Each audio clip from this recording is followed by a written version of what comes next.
Hey, what's going on, everybody? This is Tyrone back with Tech Life.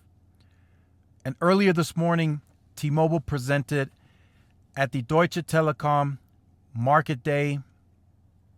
And my goodness, they made some very strong claims in this one.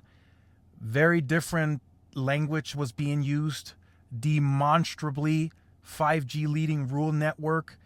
They used language as such, and it just blew my mind because for some that could be very misleading because by fact T-Mobile still does not have the overall largest network in the United States. But if you come out and say demonstrably the largest 5G rural network, some will believe that they just have the largest network by T-Mobile using such language. So it was completely blowing my mind in terms of how aggressively and the claims that they made during this presentation. During this presentation, they acted like by language that AT&T and Verizon aren't even in the ball game. And this is dating, and this is giving guidance to 2024 and beyond. So Verizon and AT&T just spent a ton of money on C-band. They're increasing capex that's in the range of almost double as T-Mobile, and they're not in the ball game. So they're spinning this in their favor, which is fine. That's what they've always been. They've been the marketing machine that favors them. And the language and the way they're discussing this makes them look like they're the only ones in the race that are winning and that are going to win in the future when it comes to 5G. Now, on some of these claims, I'm going to have to say I'm not in the known and I don't know the full details to dispute them. So, based per Neville Ray, what he's saying, he was asked in terms of the fiber and the leasing model, and he also made that part of the presentation. So it seems that the fiber model, leasing versus using your capex to build out your own fiber, is no different. That's pretty much what they're alluding here. They're disputing any claims that paying capital from your money to rolling out your own fiber does not have any bigger benefits versus doing it with lease, doing it the leasing way. That is pretty much what Neville Ray is claiming in the presentation. So he's stating that when less fiber throughput was on air on the macros, he was paying more. And now that more throughput is going through the pipes on fiber, he's going to pay less. So I was sitting there like, kind of make that make sense. I don't know where that makes sense.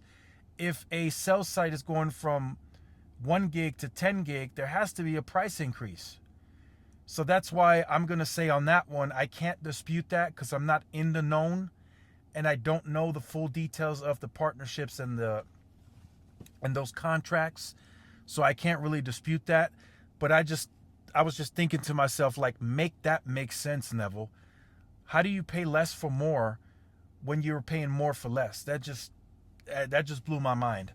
So that was one of the things that they discussed, that the leasing model as it's structured right now with them getting favorable pricing presents no benefit versus spending heavy on capital and rolling out your own fiber in the long term. So again, make that make sense, Neville.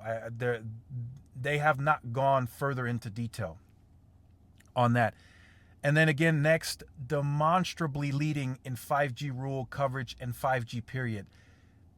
Not a real explanation behind that. Didn't really go into deeper detail other than the time frames and the pops that they'll cover by 2024.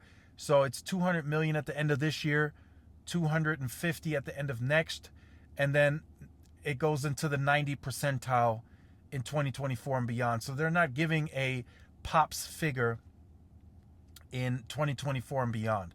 So to kind of give some insight on that, as you go more rural, there's less pops to cover. So it just generally slows down the pop count. So for them to get to that 90% coverage of America, they have to expand the network. Their current footprint does not get them there. If they overlay the network as it stands right now, they're not big enough to cover 90% of the US. That's Verizon and AT&T territory on coverage. So in order for them to get there from now until 24, they have to build out those 10,000 macro sites that are in the plan. So they made some massive claims here. They're doing a lot of talking on this one. In the past, they were able to back a lot of it up, but this one was like, a lot of people were messaging me saying it's a lot of it is kind of dishonest. So again, that's a strong claim to make. That's why I'm not disputing any of it, because I'm not in the known too deeply, so I don't know. But my God, they're pretty much saying that they're gonna have a larger, better network versus Verizon and AT&T in 2024. That's pretty much what they're alluding to, with the 90 plus percentile of Americans, and then also 90% of Americans covered with low band at the end of next year. So it's very interesting to see how this is going to transpire and how T-Mobile really pulls this off, because I was thinking that we may get a guidance increase on CapEx. That did not happen. They're still going to be between the 11.7 billion to 12 billion this year, same next year, and then it goes down to 9 to 10 billion when Verizon and AT&T are inching their CapEx higher. It's like, okay, we increase it 2 billion, then Verizon's like, oh, we're going to do 10 billion over 3 years. AT&T goes to 24 billion. I mean, that's massive spending. And if you think about it now, AT&T, since they're going pure wireless and fiber, it's kind of more clearer now to see where their CapEx is going, since media is no longer on the board. So it's 24 billion.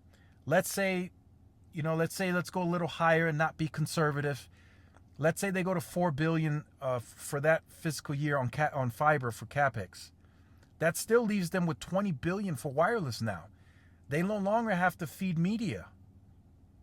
So they would have $20 billion to spend on the network. When T-Mobile in 23 goes to 9 to 10, that's double. That's double. And then Verizon, it's almost double as well. So the analogy on that is, if there's a car in the race, this is what I always say, and there's a leader, and the car in second place is going faster and faster and faster than the leader, he's going to pass the leader. And that's kind of the same here. If AT&T and Verizon are going to continuously outspend T-Mobile in the years to come, and the guidance is until 26 from T-Mobile, but we know the wireless industry is here to stay beyond 26. So if AT&T and Verizon are going to continuously spend double through 26, 27, 28, at some point they're just going to surpass T-Mobile. It's just going to naturally happen by default. T-Mobile may have to lead now, but there are two carriers coming that are spending double for years to come. So it's just very interesting to dispute any of the claims from any of the carriers, really, because we're not in the known of the full details. But again, T-Mobile says they can comfortably do it with the money they got.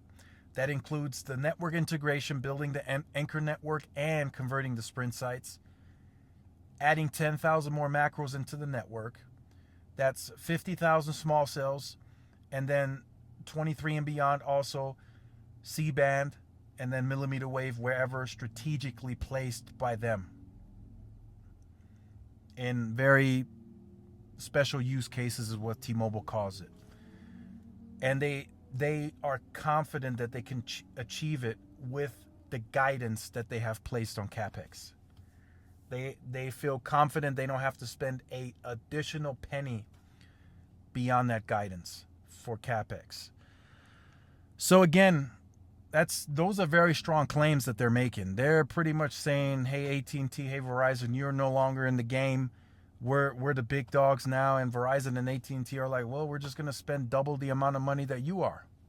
and we'll see who comes out on top. That's pretty much what it's kind of going to come down to. Verizon is saying, "Oh, we're going to spend." AT&T's like, "We're going to spend money," and if after that increase that we've just seen from both Verizon and AT&T, if they still felt threatened by T-Mobile's position, and if that does come true and T-Mobile has such a lead, a massive network lead, guess what? Verizon and AT&T are likely going to spend more on CapEx. I mean, they have the money to do this. They have the money to go up another $1 billion or $2 billion for the capital year that's ahead to get more done. So again, this is a tough environment for T-Mobile, especially at the CapEx. Can they do it? That remains to be seen. Is it hard to dispute the claims? Yes, because we're not in the known of all the full details behind closed doors. We don't know the contracts, and some just aren't qualified to dispute any of the claims. But a lot of these claims, it's like, make it make sense, as I mentioned. So again, this is just a update on the business update. Also, they did raise the cash intake, apparently, within 3 to 4 years, from 60 billion now to 70 billion. So they announced 60 billion of generated cash at the analyst day. Now it's 70 billion. So they're moving along at a fast pace. So if you are a Sprint customer right now, I'm just going to be very honest with you. They're moving at a pace right now with this integration. It's going to be very soon, you're going to be everything T-Mobile. Network, customer service, billing. The billing integration is happening on the back end. I truly believe you'll still be able to keep your Sprint plan until the 23 targeted time frame. But as soon as that time frame hits, and it's coming quick, 2021 is moving at a very fast pace. We're almost in June. Once that 2023 time frame target comes, and they meet the agreement with keeping that with the FCC and the DOJ, your plans are gone. I can guarantee it. You're gonna be in T-Mobile. So I suggest, if you have a lease that is still paid, that you're still paying on with Sprint, make sure you have that paid off until 2023. Make sure you're free of payments on any phones by 2023, so you are flexible enough to move away from T-Mobile if you so choose to, or whatever you want to do. Just make sure that you are flexible, because you'll be moved. They're shutting down all Sprint social medias already. The Sprint stores have already been shut down on majority portion. If you're now going to T-Mobile store, they'll still help you, but they're going to be pressuring you. The sales reps in that store, they're going to be pressuring you to move to T-Mobile. They're going to try to smoothly get you into T-Mobile. If your phone's already paid off, they're going to try to offer you deals. It's just going to become a very unpleasant experience for a lot of people, because they're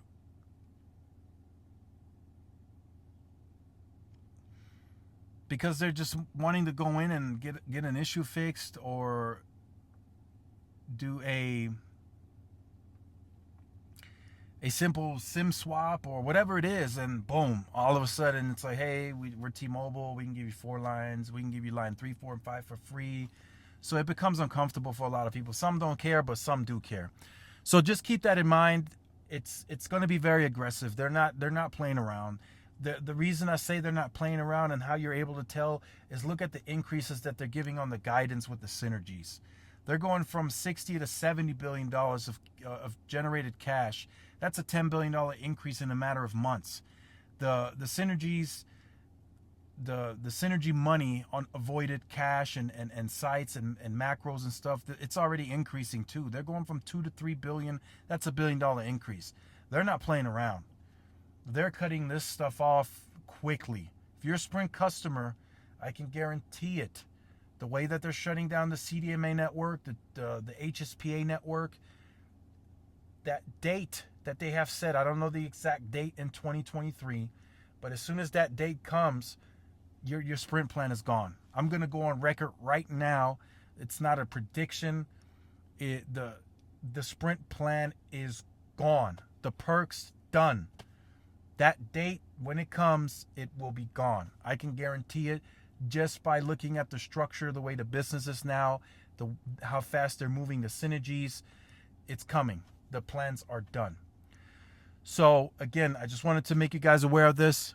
The claims made today on this business network update, far-fetched. They're pushing it. They're pushing it. But again, like I said, we're not in the known. We don't know the details, so can't dispute those claims.